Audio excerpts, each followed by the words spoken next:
This program airs statewide on California Public Television and is a California's Gold classic. This series is endorsed by the California Teachers Association, the California School Boards Association, and the California Library Association.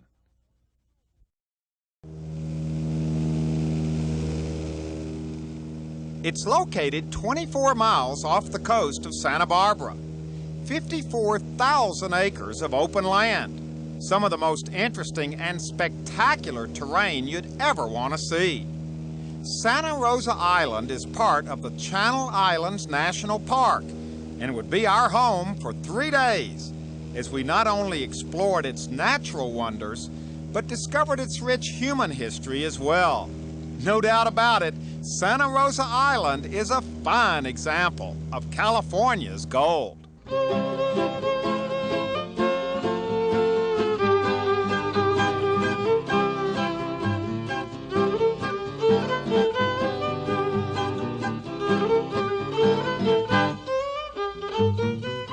Now, Santa Rosa Island is remote and undeveloped. Just how undeveloped is it? Well, you're looking at Santa Rosa Island International Airport, which consists of one dirt runway. Just landing on this island is an adventure. But we were soon to discover that this place is full of surprises. Good morning. I'm Huell Hauser. Good morning. I'm Bill Faulkner. Welcome to Santa Rosa Island. A windy Santa Rosa Island. It's often windy here. Although it's not always windy here, we have days and days when it's really calm, but it'd be hard for me to convince you of that right now because this is pretty typical out here. We had heard that it gets windy here in the afternoon, but it's just 10:30 and it's already windy. It's been windy all week, and usually it'll be windy for several days like it is right now, and we're due for some calm weather. So I hope that we'll have some calm weather here soon.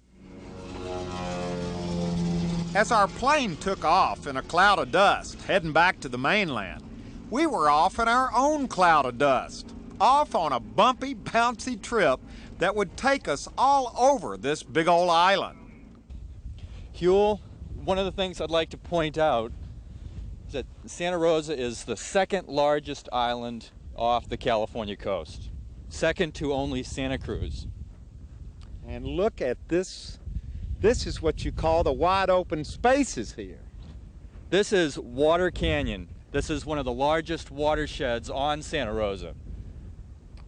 And the campground is just down canyon, and people camping here can explore this entire area on their own. There's a lot of green down there in the bottom. Is there a lot of fresh water on this island? Well, this is one of the largest watersheds, and there's running water year-round. Even during the drought years, we had water running through Water Canyon, so it's well suited for its name. Here we are at the Tory Pines. These are the rarest pine trees in North America, and they only occur here on Santa Rosa and in one other location. What's the other location? Down near San Diego at the Tory Pines State Park, down near La Jolla. Now, what are they doing out here on Santa Rosa Island? That's an excellent question. We don't really know. We're trying to figure it out. It's a mystery because there's no fossil record of these trees being in any other location than where they are right now. And scientists can't really explain it. There are some theories, but nothing absolute. We can make some guesses. Do you think maybe the wind blew seeds over or something from the mainland? Well, they're closely related to the digger and culture pines, and it's possible that a pine cone could have been blown out here eons ago and then evolved into a different kind of pine tree, what we call our Tory pines. But why we have two groves that are 200 miles apart, it's unusual, and we can't really explain it. Only two groves anywhere in the state of California. These trees don't occur on any other island or any place else in California. They only occur on this hill on Santa Rosa.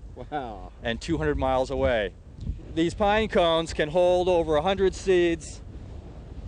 Oh, look at the size. These are, can I pick one up? Here's a good one right here.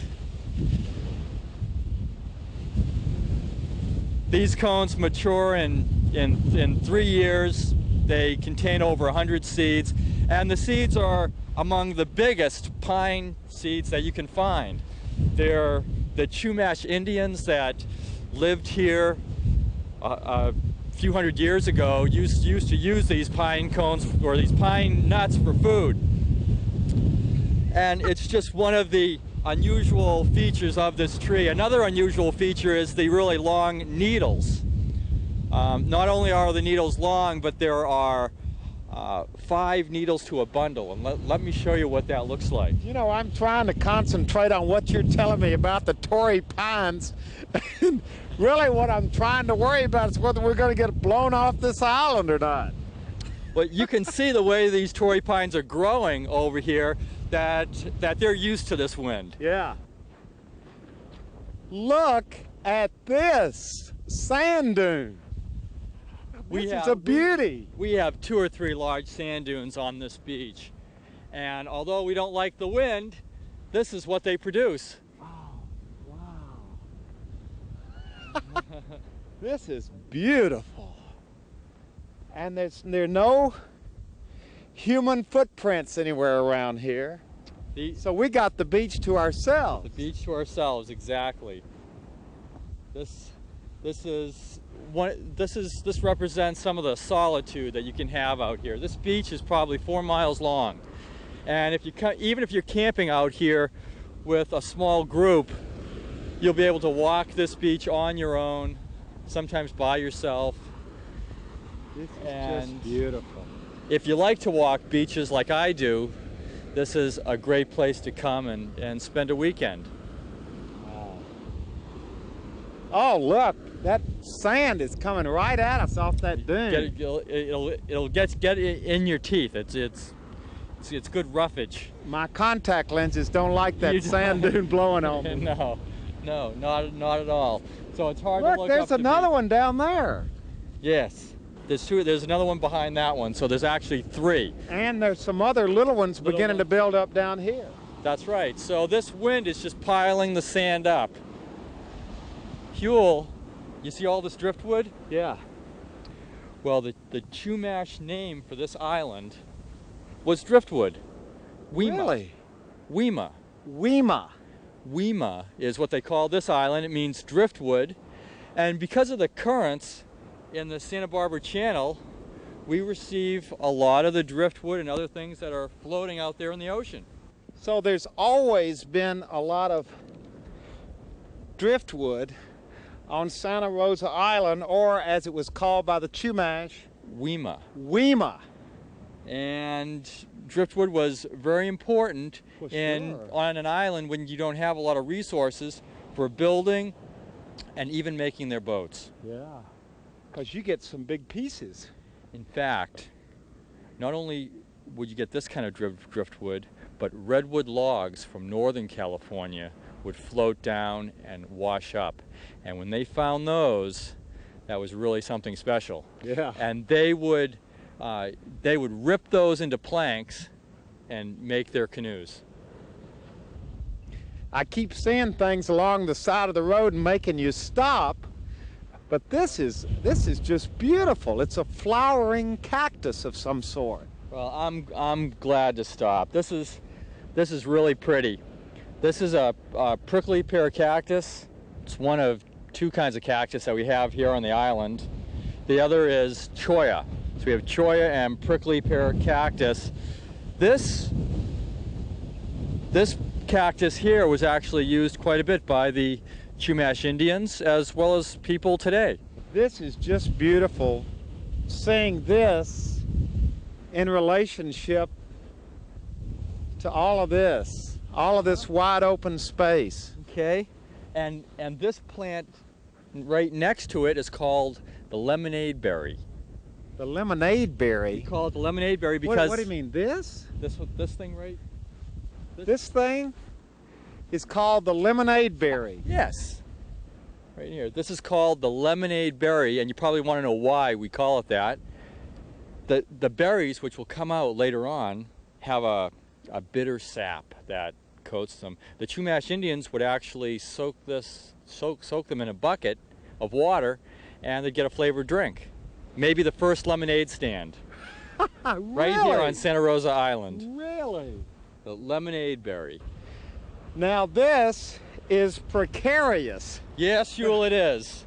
We're over on the north side of the island, and we've seen a lot of unique things here today.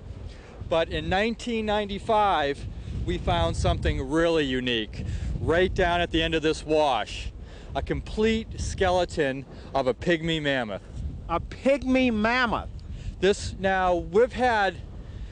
We had Colombian mammoths on the mainland. And if you go down to the La Brea tar pits, you'll see examples of them.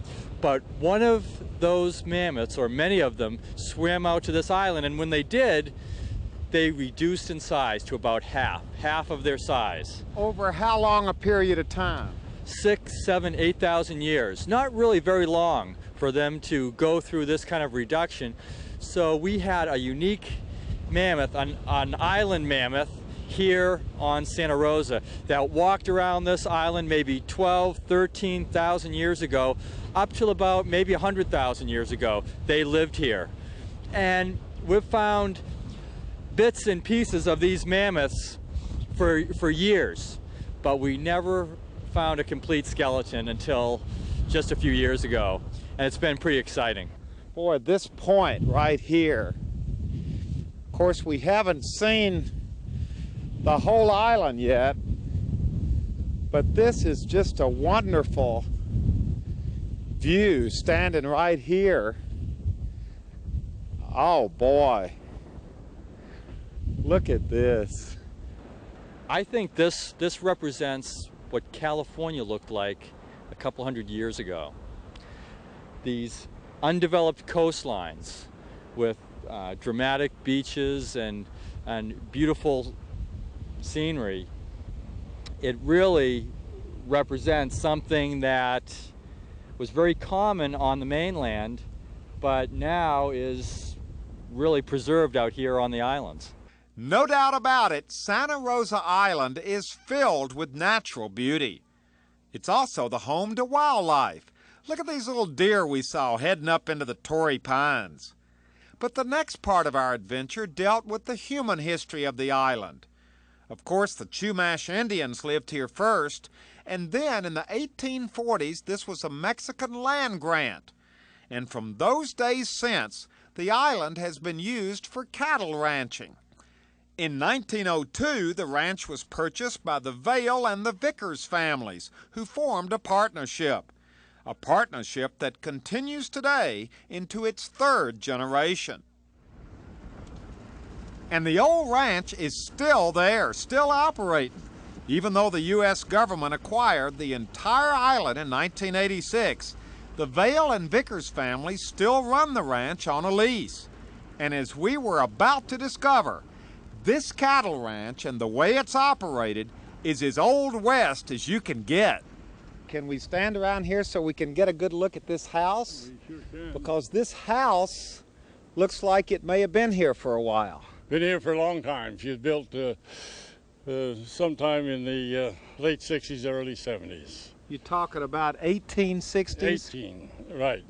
So it's well over 100 years old. Yeah. What was it like coming out here as a young girl and visiting this ranch? It was great.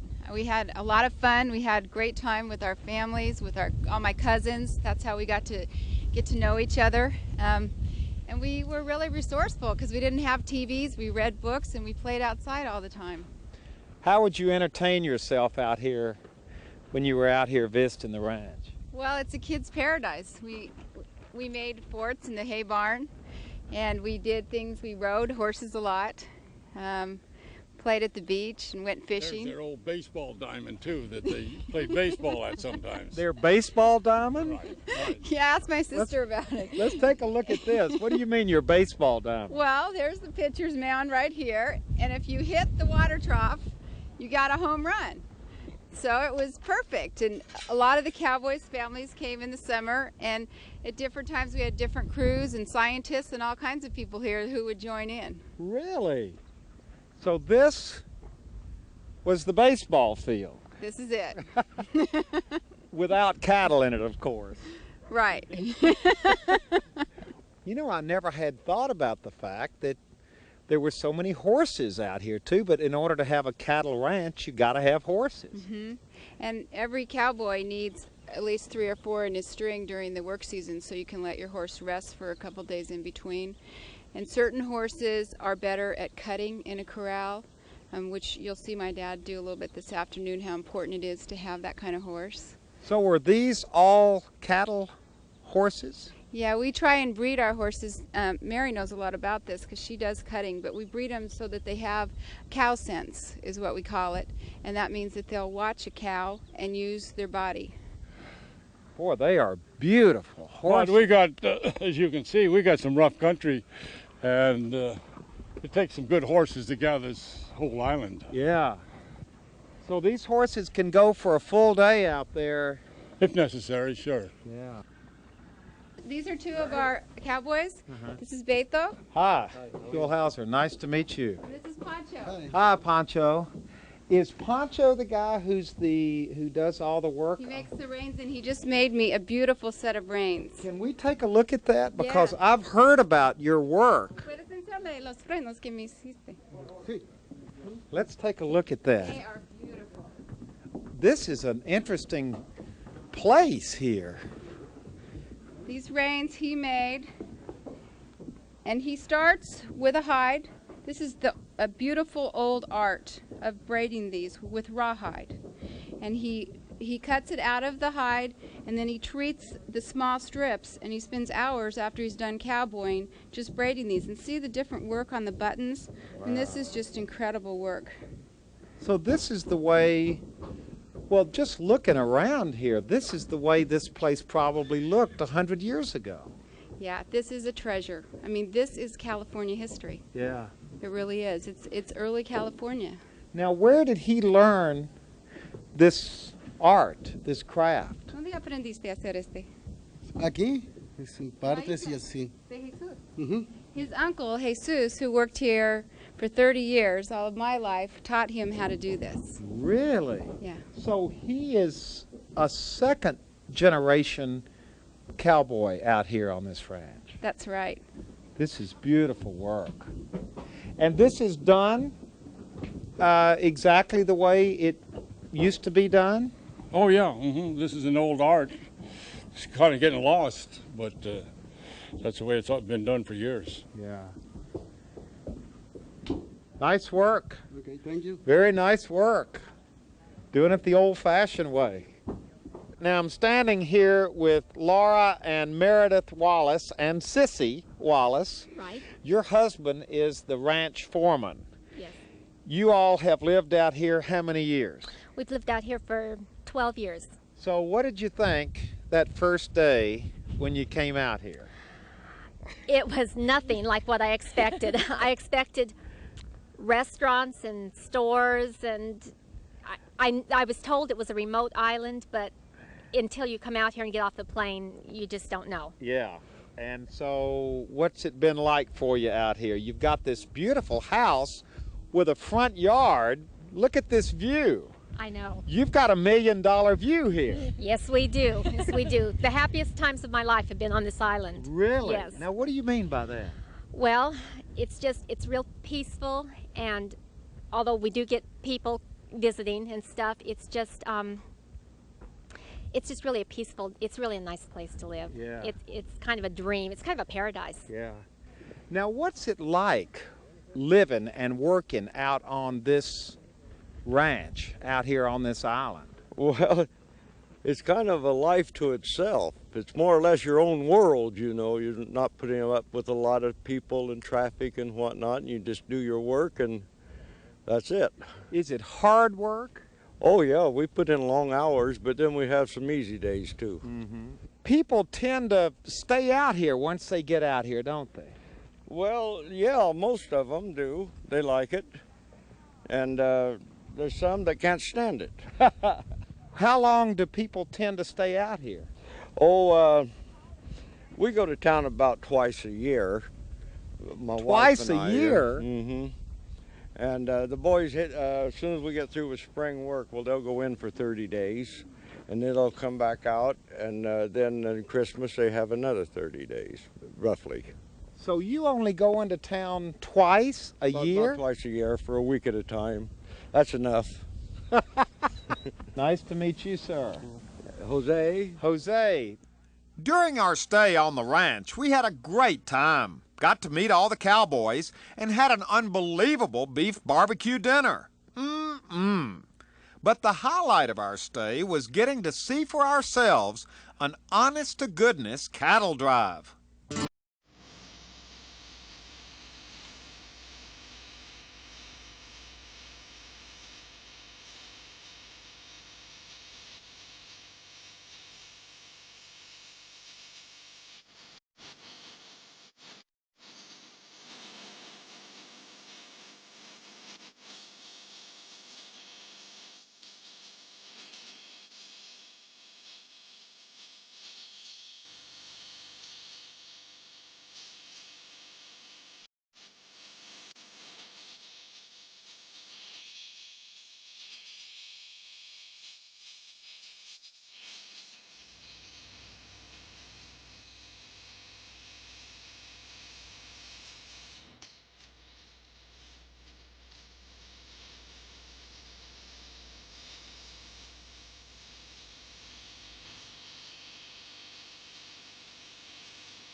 What about the cowboy in itself, the work itself? How hard is the work itself to get young people interested in doing when they first come out? Well, that's what they're hired for, to be a cowboy. And I think they all enjoy it. They enjoy the cowboy a lot more than the groundwork, like building fence and whatnot. It's kind of a pleasure to get on a horse after you build fence a little while. But we have a lot of groundwork, we have a lot of cowboy work, and it just all mixes in together. There's always something to do out here. Always. Never get it all done. Do you feel like that you're literally carrying on a tradition out here? Well, I hope so. If I'm not, I'm in the wrong place. You know, because it's the place to do it. Yeah. It's got all the ingredients out here, doesn't it? It does. It's got horses, livestock, and scenery. You know, that's the three combination. And plenty of room. A lot of room. A lot of room. So for a cowboy, this is a choice place to be in a way, isn't it? You bet it is. You bet it is. I think it's a great place, and it's done the way that they did it years ago, and it's not mechanized, and that's fine with me. You know, it's a horseback outfit, horseback and grass. You know, that's what's good about it. Yeah, that's the way it used to be. You bet. That's the way it should be. You know, and we're running out of places like these, you know, to experience this way of life.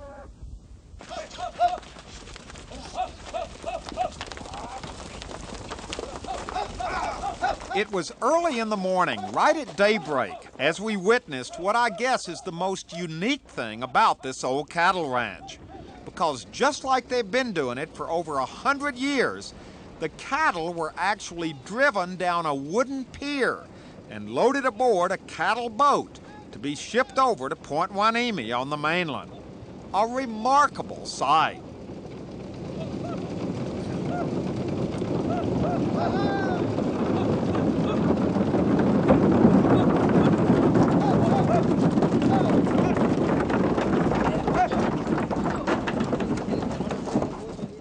Now this is something to see. Well, yeah, it is to you. But I mean, this isn't happening anywhere else, is it? No place else in the world that I know of. Really? This is the only offshore cattle operation that I know of that's hauled by barge. and load it off the dock. And where the cowboys actually drive the cattle out to the end of a pier. To the end of the pier where we load it. Wow. Now, has this been done the same way all these years? For me, yeah. Mm-hmm. Hasn't changed a bit? Hasn't changed.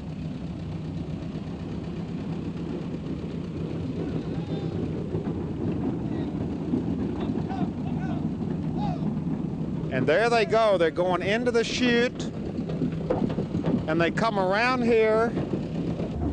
To me, just looking around right here, this is the Old West. This is the Old West. It's about the only place left that is the Old West. Why do you think that is? Well, because it's not overrun with people. There's not motorcycles, automobiles, and whatnot running all over, and we do everything on horseback just like we did years ago. And be nice to continue this, but as modern times come, it's on its way out.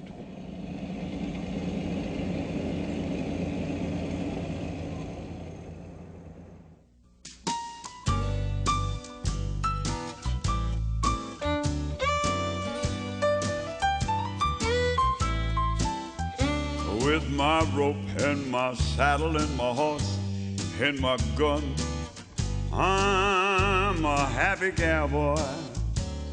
When I'm riding with the sun and I'm always on the run, I'm a happy cowboy.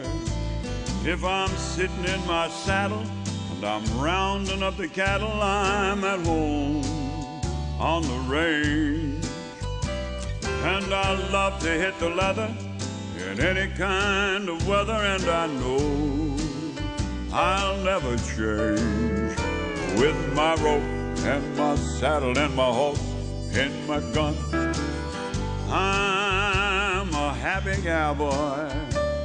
And when the day is ending, I bless the setting sun, for a happy cowboy's work is done.